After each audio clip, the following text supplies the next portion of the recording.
भाई साहब का आपके पता बा, आपके रसोई में रखल गुड़ आज खेती में चमत्कार कर रहल बा। जी हाँ भाई, गुड़ सिर्फ खाना के मिठास ना बढ़ावेला बल्कि फसल के ताकत, मिट्टी के सेहत और पैदावार के कई गुना तक बढ़ा सकत बा।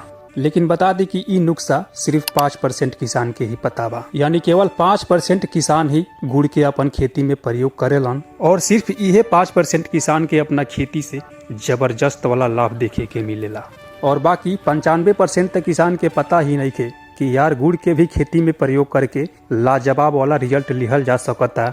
भाई साहब यकीन मानी ई 50 रुपया के गुड़ आपके पैदावार के 2 गुना 3 गुना बढ़ा सकत बा। लेकिन एकरा खातिर आपके प्रॉपर जानकारी रहे के चाहिए कि गुड़ के खेती में डाले के तरीका का बा और कौन कौन फसल में गुड़ के प्रयोग कइल जा सकता। खेती में गुड़ के प्रयोग करे के डोज का रहेला, काहे कि देखी ई डोज कम या ज्यादा हो गइल ना तो आपके फायदा के जगह नुकसान पहुंच सकत बा।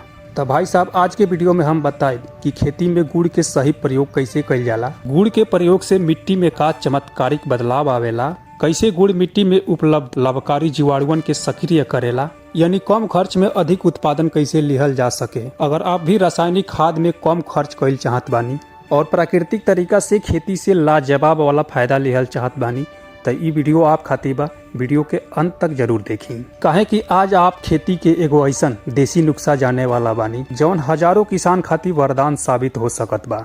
लेकिन ई नुस्खा जाने से पहले आपसे एगो छोटा सा रिक्वेस्ट बा, चैनल पर नया बानी तो सबसे पहले वीडियो के लाइक कर दी और खेती किसानी से जुड़ल महत्वपूर्ण जानकारी पावे खातिर चैनल के सब्सक्राइब जरूर करी और साथ ही साथ एगो प्यारा सा कमेंट करके शेयर कर दी। तो भाई साहब चलिए हम आपके ज्यादा समय ना ले वीडियो के शुरू कर जाओ। देखिए बहुत से किसान गुड़ के प्रयोग अपन खेती में करेला और जबरदस्त वाला फायदा लेला, लेकिन बहुत से किसान के पता ही नहीं है कि गुड़ के भी खेती में प्रयोग कइल जा सकता। का वाकई में गुड़ खेती में फायदा देला भी या सिर्फ भरम बा? तो आज के वीडियो में इस सब कुछ क्लियर हो जाई, बस वीडियो के अंत तक जरूर देखी, काहे कि हर पॉइंट पर अलग अलग जानकारी मिले वाला बा। तो वीडियो के स्किप बिल्कुल मत करी।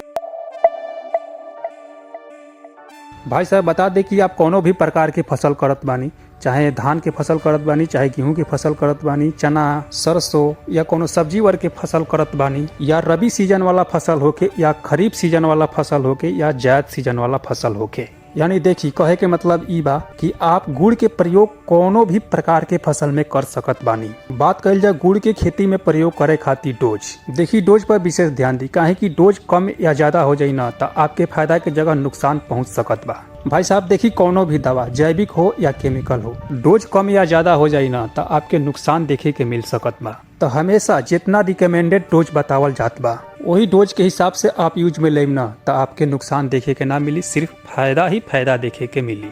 भाई साहब देखिए आप कोनो भी फसल, चाहे आप सब्जी वर्ग के फसल के बुआई कैले बानी या अनाज वर्ग के फसल के बुआई कैले बानी और आप गुड़ के प्रयोग करत बानी,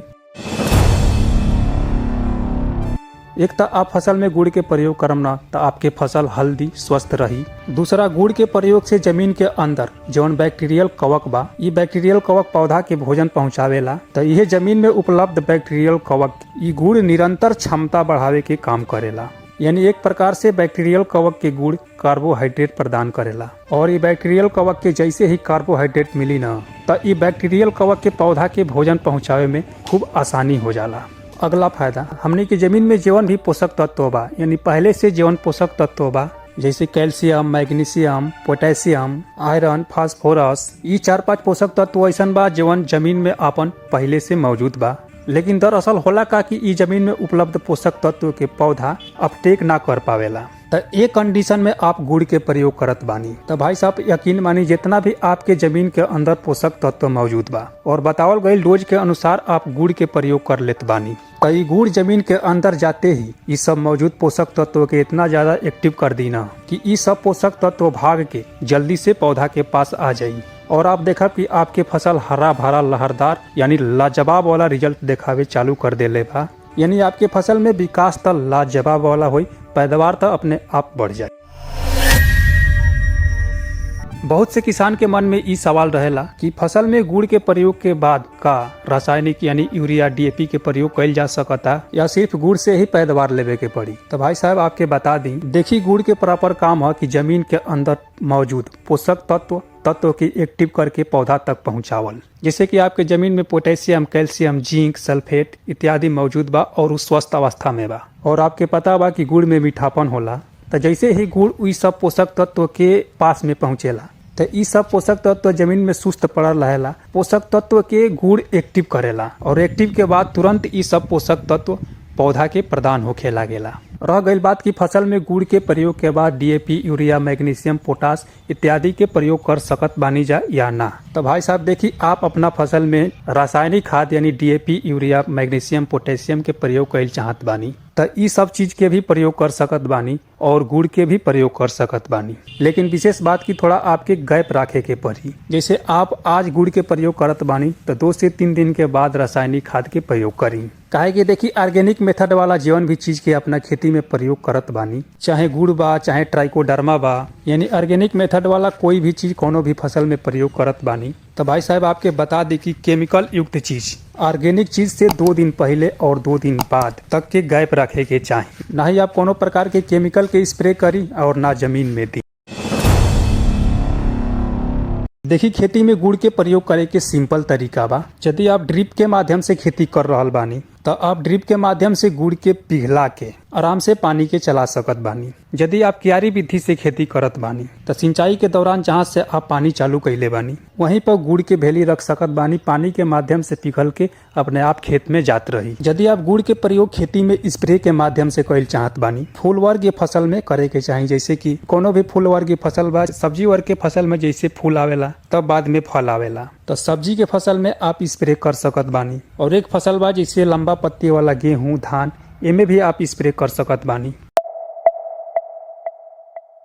भाई साहब, रिकमेंडेड डोज के बात कही जाए तो आप चाहत बानी कि हम अपना खेती में गुड़ के स्प्रे करके काम चलाई, तो भाई साहब आपके बता दें कि 15 लीटर पानी में 100 ग्राम गुड़ के प्रयोग करे के चाहिए। यानी 1 टंकी पानी में 100 ग्राम गुड़ के घोल तैयार करके स्प्रे कर सकत बानी। अगर आप चाहत बानी कि ड्रिप के माध्यम से हम खेती में गुड़ के प्रयोग करी या क्यारी माध्यम से खेती कैले बानी तो खुली सिंचाई के दौरान गुड़ के आप प्रयोग कैल चाहत बानी तो एक कंडीशन में आपके 20 किलो प्रति एकड़ के हिसाब से गुड़ के प्रयोग करे के चाहिए। तो भाई साहब, ई रिकमेंडेड डोज के अनुसार ही खेती में गुड़ के प्रयोग करी, लाजवाब वाला रिजल्ट देखे के मिली।